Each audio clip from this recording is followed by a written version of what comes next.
Can you hear me?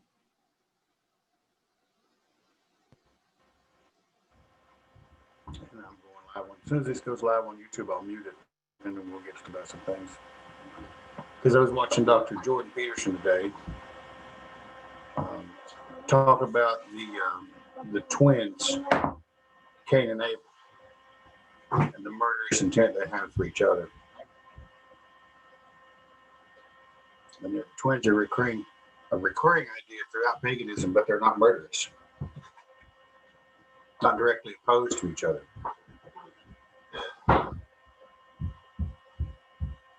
Which is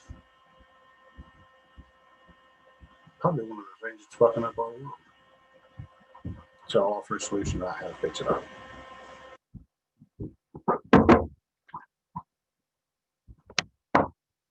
Because I am the Donald Trump of Austria.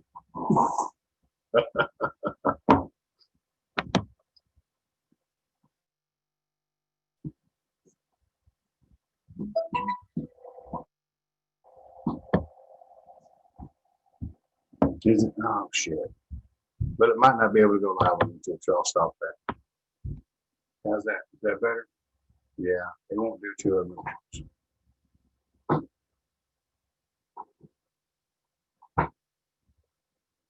How about now? Is it better?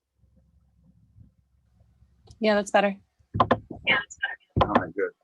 So I was trying to do YouTube, but sometimes it's fairly demanding on a computer to try to go live on both of them.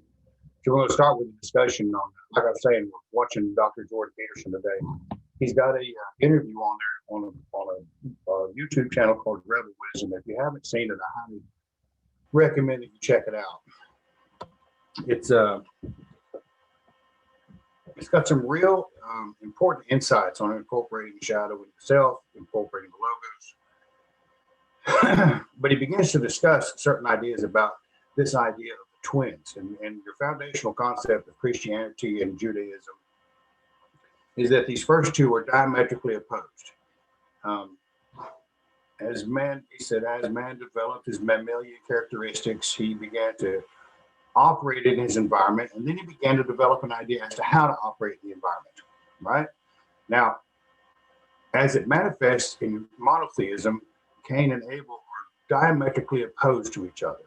There's no way for them to work together, and one kills the other. Now, as a foundational concept, if we've got to deny part of ourselves, which is a recurring theme throughout Christianity, we're not fully developing as individuals. This whole idea of deny yourself is not the physical denial of food or water or relationships. It's not a denial of certain characteristics of ourself. It's a denial of those aspects of ourself that allow us to operate as we perceive in the environment we live in, right? And basically what that boils down to is our ego.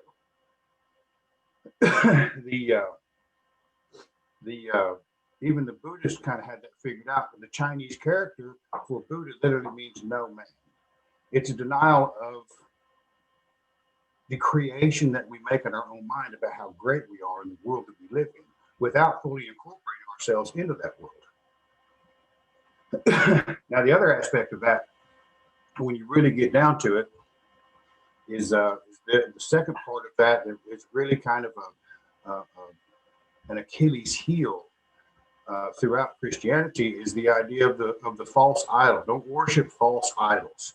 And for the most part, we look at that and we think of the statues that populated Rome, all of the various temples, like every country, every place that Rome ever conquered. They brought those gods back to Rome and they built temples for them. They had statues in the street, even one for the unknown god, the one that they didn't know if they were supposed to worship or not. They built a statue for it. People could leave offerings. But when you're talking about these kind of metaphysical ideas and our ability to, once again, create imagery of how we operate in the world, many times that false idol is an idea. It's nothing more than an idea in our mind. Once again, it falls back to the ego. So we're kind of hamstrung with regards to how we're supposed to operate in this world from the beginning with these monotheistic ideas. The denial of ourself, which hasn't really ever been fully explained. The promulgation of the ego as the most important thing, a materialistic idea of possessions being the most valuable, and yet we're supposed to deny ourselves, don't worship false idols. When you get right down to it, there's a lot of stuff that doesn't add up. And I was talking about Algiz the other day, and the Sowilo is coming up next on the Patreon. Algiz means elk. And if you look at the rune and look at how everybody talks about it, it says all of these wonderful esoteric ideas about the Valkyries and higher planes and all of these other things. And I don't know how the fuck they got all of that, leave the word elk. But it seems to me, if we're from the beginning have a mindset that doesn't properly cultivate this and allows us to operate this in the world we live in, how we think and how we operate in the world, we're missing the boat. The idea of the ability to harvest an elk means that you're thoroughly incorporated into the world you live in. You cannot just walk out in the woods and kill an animal. I promise you. There's a lot to being a successful hunter and being able to provide for your community. It means you have to understand and be fully integrated in the environment you live in. The two kind of come together in almost every pagan faith that you might look at. All of the old faiths have a set of twins that operate opposite of each other, but together for the benefit and welfare of the entire individual. Whereas in monotheistic thought and the big three, they're murderously opposed to one another. So we end up with this idea of loathing ourselves. I'm not supposed to think like that. That's evil. That's bad. I must be a bad person. I must not be worth anything. So we create an ego to compensate for that. And then we still have the self-loathing thoughts. Spend any time as a drug addict and you'll begin to understand the depths of how that can be. You can be the greatest, coolest, slickest motherfucker out there, peddling a little dope and making a little money, and go home and hate yourself. And I'm sure women feel the same way. So how do we rectify that? We live in a world that has all of these wonderful things, all these materialistic ideas. We see it on TV all the time, and yet all of us here that pay attention to this video, that are going to watch this on YouTube, that are going to read one of my books, they're thinking somewhere in the way, this doesn't fucking work. Where do we find an answer of how to find and relegate this idea of I'm a bad person because I did this or I did that. I'm bad. We need to stop thinking I'm bad. We need to stop thinking in these absolutes, because the individual to become any kind of success has to incorporate those shadows into themselves. Well, where do we find that answer? We're certainly not going to find it. Forgiveness. I mean, that's nice. Who's forgiving me? How am I forgiving myself? How come I can't stop thinking about that when I put my head down on the pillow at night? All these bad things that I've done. Is it worth it? And what am I going to become? What will I look like if I finally make peace with all of the shit that I've caused in the world? Why will I be that important? I won't be able to boost my ego anymore. Now what?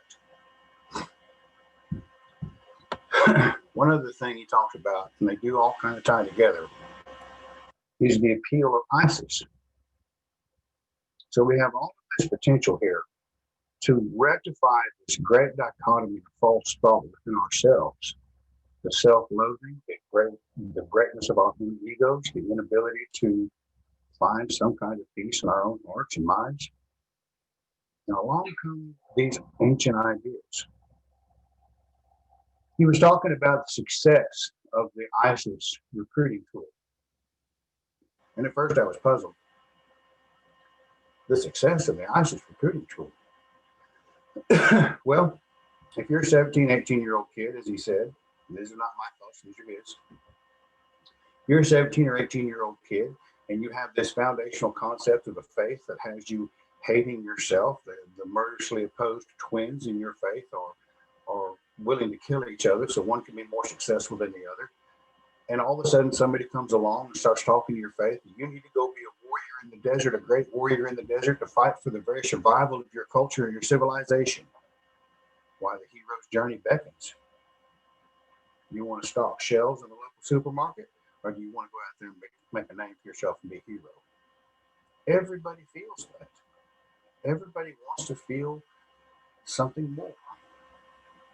Everybody wants to feel that this thing in here that says, yeah, you really are worth something, can be manifested in this world somehow.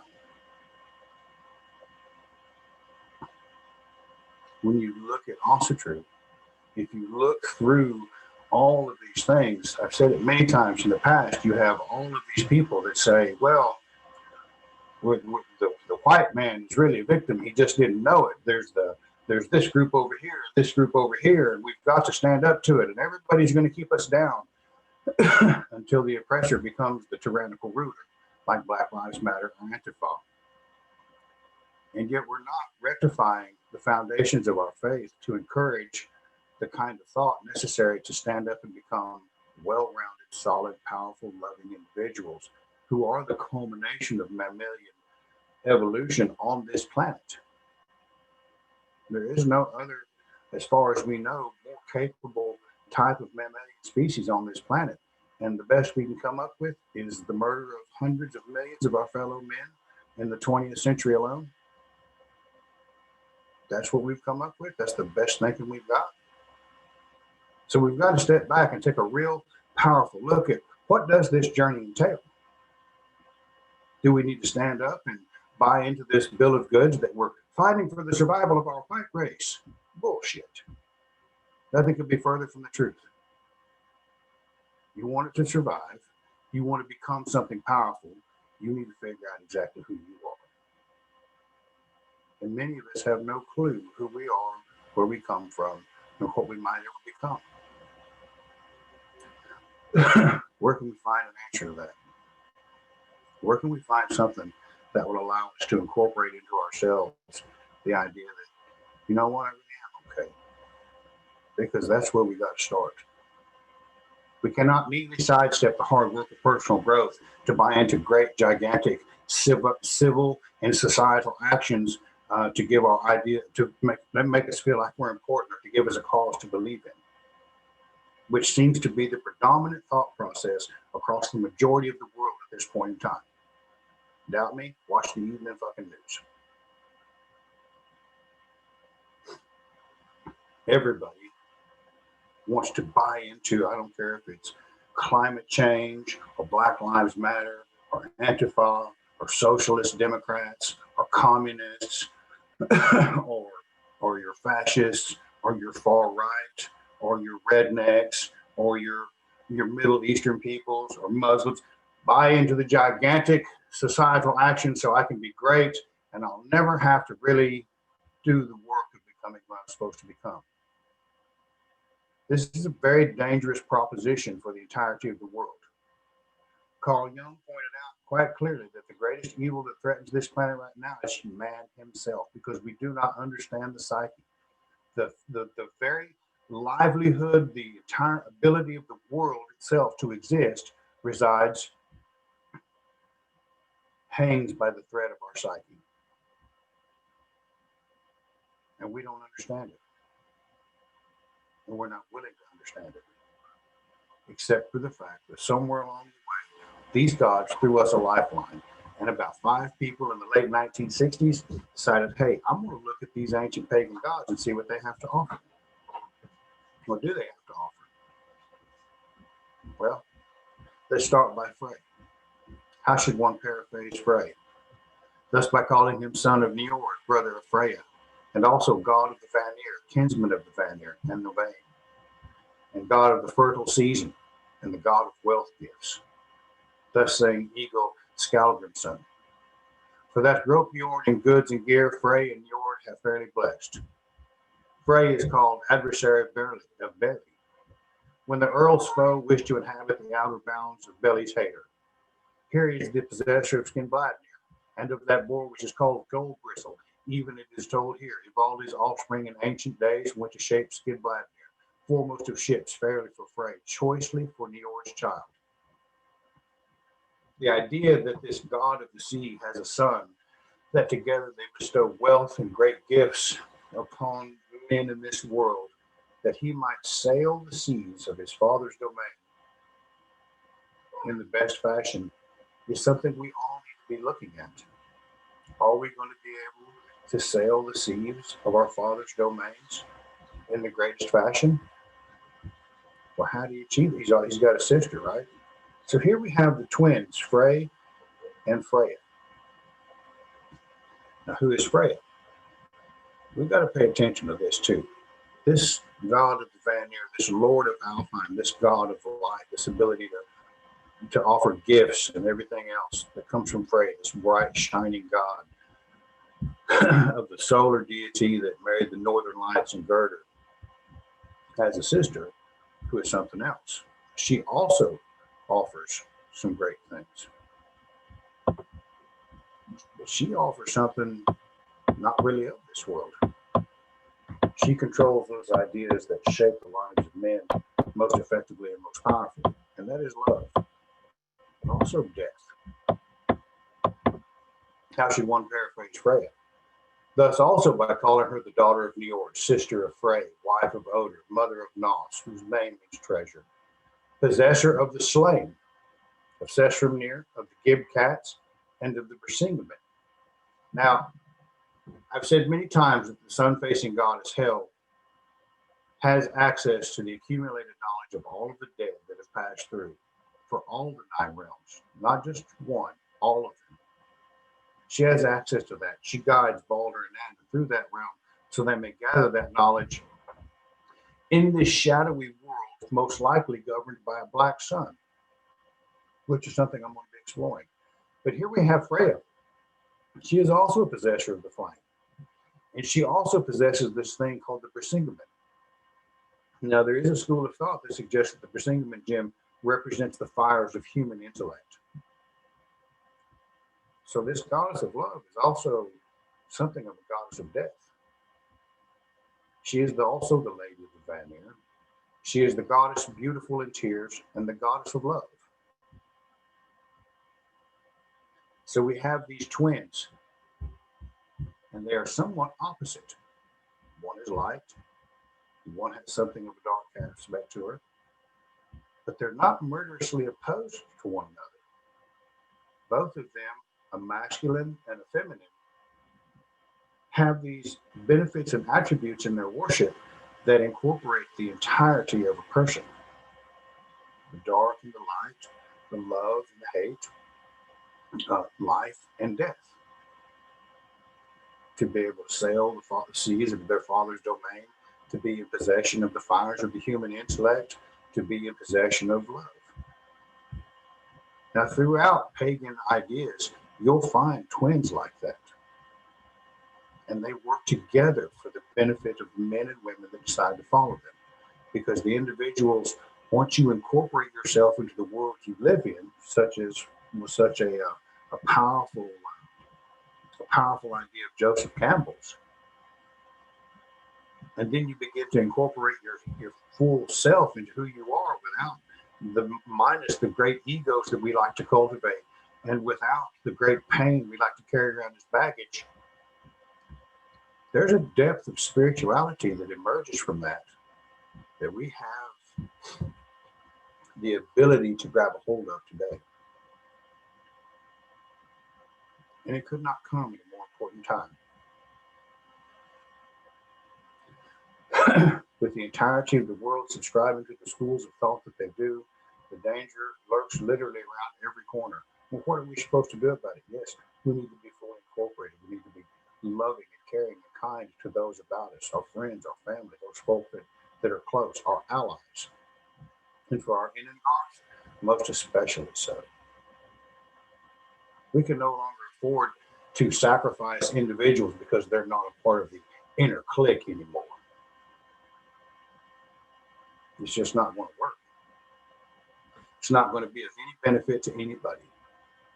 So how are we going to begin to do that? Well, the first thing we can do is pay attention to these ideas of the twins in ourselves. The sacrifice of our ego, the idea that you might call somebody's friend and make a comment about this person and start talking about me so everybody might understand how great you really are. We didn't really know it yet. the kind of character assassination that routinely goes on throughout the corridors of these great Austrian halls, it's time for that to stop. Because it does no good. And those individuals that are well aware of the idea of the people that are saying it, you know, it's kind of a 50-50. Do I need to even respond to this kind of asinine thought?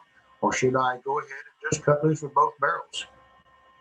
It's really kind of up to you how you want to live it. But we need to start looking at our ability to incorporate ourselves fully into this spirituality and the world that we live in. And it could be as simple as planting a garden, or starting to grow houseplants, or raising a couple of pets, or taking up hunting, becoming a part of the world we live in. Because the entirety of this world that we live in right now separates us from the world, from the floor and the homes and the seat and the roof to keep the rain off our head, the shoes that we wear. Every bit of it keeps us separated from this world that we live in. We're not grounded anymore. And we have this old scar of Christianity that says there's really something bad inside of you. Now, you do have to understand that if you don't have a firm grasp of the idea that something bad might really be in you, you will be one of those individuals that shoots their neighbor because they don't believe in the right thing. Like the Soviets, like the Nazis, like your communists of Southeast Asia. Hundreds of millions of individuals died. It's going on in the Middle East right now. If you don't believe firmly enough in the Muslim doctrine, you will be beheaded. These are regular, average people that have not fully incorporated both sides of this coin into themselves. These twins are an important part of it. Like I said, Frey, this great god of light and being able to sail the seas of his father's kingdom, this god of love and kindness, this lord of Alfheim, the light elves, while his sister is this possessor of the slain, that possesses the fires of human intellect. But she is also a goddess of love. Love is woven through all of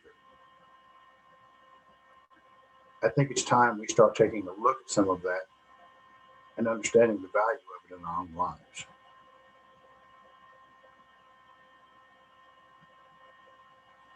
Yeah, that's all I got. I'm on the road with a live studio audience. You kind of caught me off guard.